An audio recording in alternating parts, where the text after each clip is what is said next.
There's a career path into project management that almost nobody explains clearly.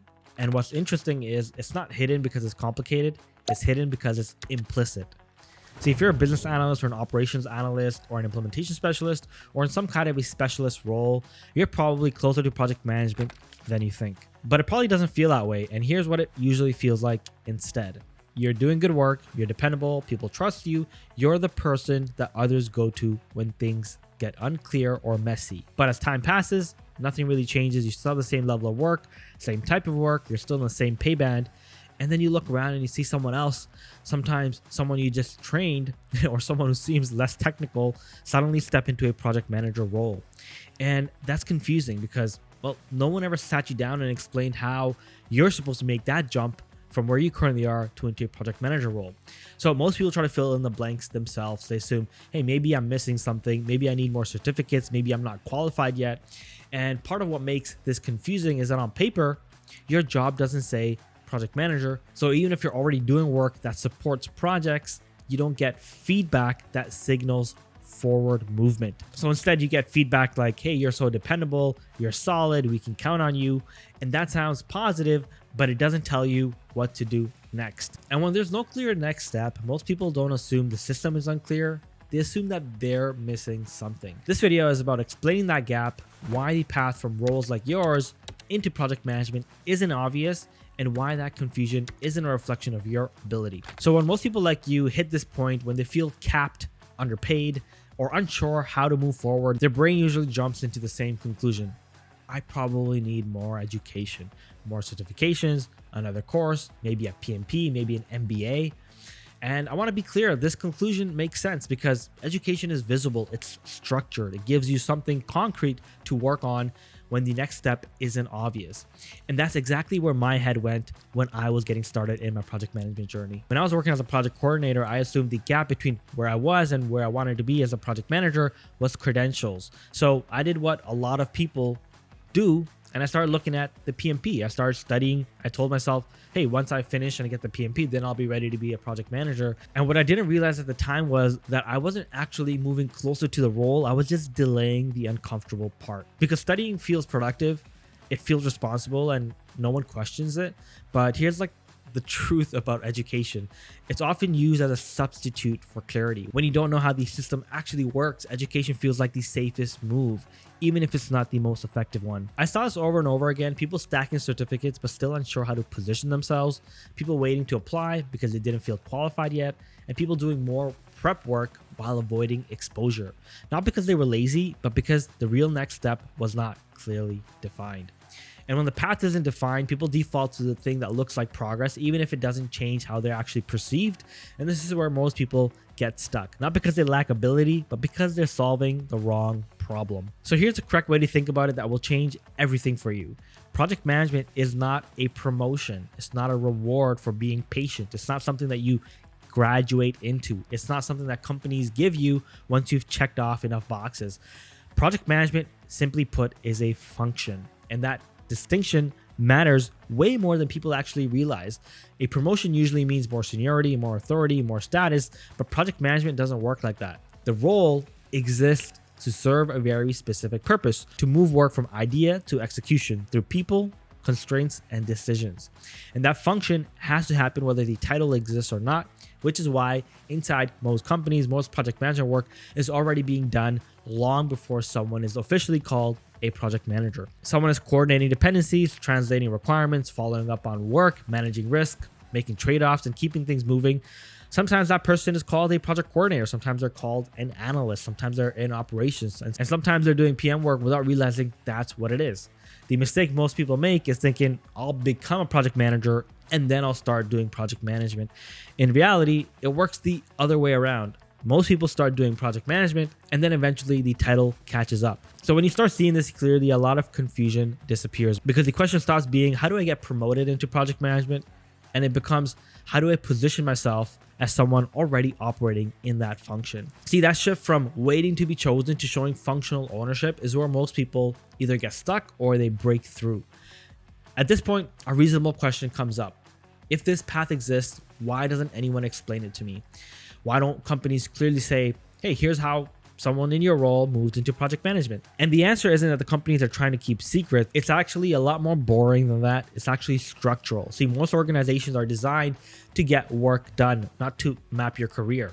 Managers are measured on delivery, on timelines, on outcomes. Even though you might have regular performance reviews with your manager, they're not rewarded for helping you think 3 moves ahead in your career. So if you're performing well in your current role, from their perspective, the system is working as intended.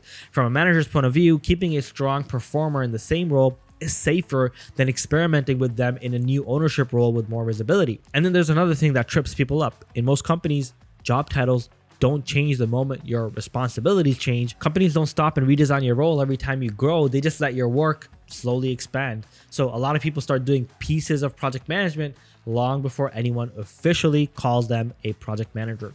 And if you don't know how to recognize that or talk about it the right way, it just looks like you're being helpful.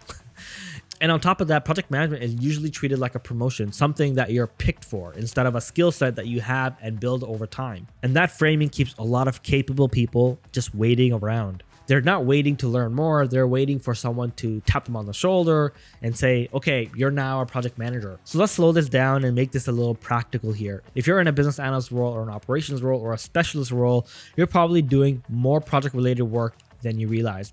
The confusion comes from job titles. So instead of looking at titles, let's look at functions. If you're a business analyst, you're already translating between people who want something and people who have to build it. You're clarifying requirements, you're asking questions when things don't make sense, you're catching gaps before they turn into problems. That's not admin work, that's project work. If you're in operations, you're focused on execution, you're improving processes, you're figuring out how things actually work and how work flows, you're making sure things don't break when volume starts to increase or conditions change. That's called delivery. That's execution under constraints. If you're a specialist or implementation focused, you're usually owning slices of the project. You're responsible for specific outcomes, you deal with dependencies, you feel the pressure when timelines slip or inputs are missing. And that means you have accountability, even if it's not framed that way. And if you're a project coordinator, then this one's obvious. You're tracking work, you're following up, you're managing dependencies, you're keeping people aligned. And that's pretty much junior PM work. The mistake people make is that they think that these roles are actually separate when they're not. They're adjacent roles that already touch the same system, just from different angles. And once you see it this way, the question changes. It's no longer, how do I become something completely different? It's, how do I reposition what I'm already doing so it's understood correctly? And this is where most people misdiagnose the problem. They assume the gap between where they are in project management is a skill, more knowledge, more frameworks, more credentials. But for most people in adjacent roles, that's actually not the issue. The real gap is not skills, it's simply positioning and exposure. Positioning is how your work is understood by others, and exposure is how close you are to ownership, to decisions, to real outcomes. Here's what that usually looks like in practice. Most people already have the ability to do the work. What they're missing are 4 specific things. First, they're missing end-to-end exposure. They work on pieces of projects, but not the full life cycle. They only see the tasks, not the trade-offs, or only the inputs, not the outputs. Number 2, they're missing decision ownership. They contribute, they can advise all they want, but they're rarely the person who has to actually make the call and live with it. Number 3 is project management language. They describe their work in tasks, efforts, but not in outcomes and risks and dependencies or constraints. They're doing the same work, but just different framing. And number 4 is governance context. They haven't operated in environments where work actually moves through formal checkpoints or reviews and accountability structures. None of these gaps mean that someone isn't capable. They mean that they haven't been placed or placed themselves close enough to real ownership. And this is why people can work hard for years and still feel stuck. They're improving within their role, but they're not changing how their role is perceived. And until that changes, nothing matters. This is where a lot of well-intentioned advice actually does damage. People are told to be patient, do good work, just wait your turn, and it'll eventually happen. In some careers, that advice might work, but in project management, waiting usually backfires, and here's why. Time alone doesn't change how you're perceived. If you spend 3 years doing excellent work in your support role, you don't automatically get seen as someone who now owns the outcome. You get seen as someone who supports the team. And the longer you stay there, the stronger that identity becomes. Another trap is that experience is something that you accumulate passively. You might be thinking, oh, if I just stay long enough in this role, eventually I'll qualify. But project management experience isn't measured in years. It's measured in exposure to decisions. Two people can have the same tenure and have a radically different experience depending on how close they were to real ownership. There's also a comfort factor that sneaks in here. Support roles feel safer. They're lower visibility. They're less risk. But safety actually kind of works against you here, because the moment you signal that you're willing to own outcomes, your role changes, even before your title does. And waiting simply delays that signal. And the hardest part is that the system doesn't reward patience, it rewards demonstrated ownership, which is why people who wait for the right time often watch others move ahead of them, not because they were better, but because they acted sooner. So if skill isn't the issue and waiting doesn't solve it, what actually does? The missing piece for most people is simply exposure. But not just any kind of exposure, controlled exposure. See, real project management growth doesn't come from watching. It doesn't come from shadowing. It definitely doesn't come from studying frameworks in isolation. It comes from operating inside real project conditions. That means running a project from end to end, making trade-offs where there's no perfect answer, presenting decisions instead of just recommendations, and being accountable for outcomes, not just effort. And that kind of exposure changes how you think. It forces you to prioritize differently. It sharpens how you communicate. It shifts how you're perceived by others. And the problem is most companies are hesitant to offer this kind of exposure deliberately because ownership introduces risk, and mistakes become visible, and decisions have consequences. So instead, people are kept close to projects, but not inside the driver's seat. They contribute, they support, they advise, but they don't own anything. And without ownership, the skill set never fully develops. This is why many people, capable people, feel like they're almost there for years. They're circling the role without ever stepping into it. And until that changes, nothing else really does. So when you zoom out, this all comes down to one major shift. Titles don't come first. Behavior comes first. People don't become project managers and then start thinking like one.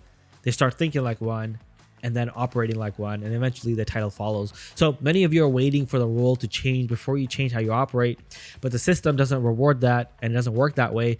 The moment you start thinking in terms of outcomes, in terms of instead of tasks, in trade-offs instead of instructions, in ownership instead of just supporting, your trajectory changes dramatically, not overnight, but directionally.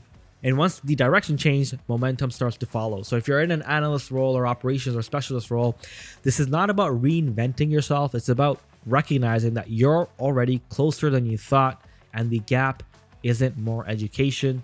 It's not more time. It's not more credentials. It's simply how close you are to ownership. And once you understand that, the path forward stops feeling mysterious and it becomes deliberate. With that being said, if you are interested in gaining real hands-on project management exposure and knowing what it feels like to actually own delivery and gain real PM experience, I invite you to join our live PMO where real project management experience is built. And if nothing else, like and subscribe to this video, and I'll see you on the next one.